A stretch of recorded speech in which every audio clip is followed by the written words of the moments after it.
Israel's bombing of Qatar last week angered Arab states, who met in Doha to show a united front.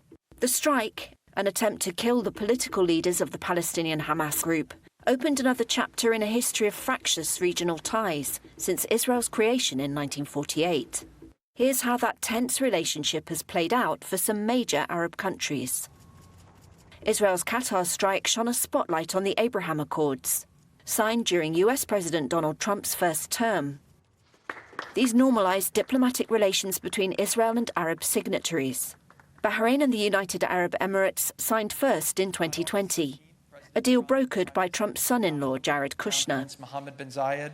They broke a taboo to become the first Arab states to recognize Israel in a quarter century. Morocco and Sudan followed suit. Israel and the UAE have since developed close economic and security ties and a free trade pact.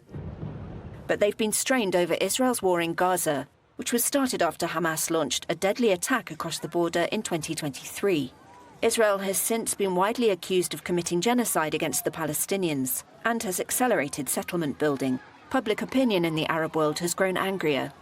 These factors can't be ignored by the biggest prize in Israel's sights: rich regional powerhouse Saudi Arabia. In February, Riyadh said it would not establish ties with Israel without a path to the creation of a Palestinian state. Historically, Egypt struck the first Arab peace treaty with Israel in 1978 at Camp David. The two countries had fought wars in 1948, 56, 67 and 73. Egyptian President Anwar Sadat, who agreed the deal, was assassinated 3 years later, and the treaty remains deeply unpopular among Egyptians. Israel and Egypt cooperate on oil and gas, but little else. Israeli and US suggestions that Gaza's population should be partially resettled in Egypt's Sinai angered Cairo. Jordan was the second Arab state to make peace with Israel in 1994.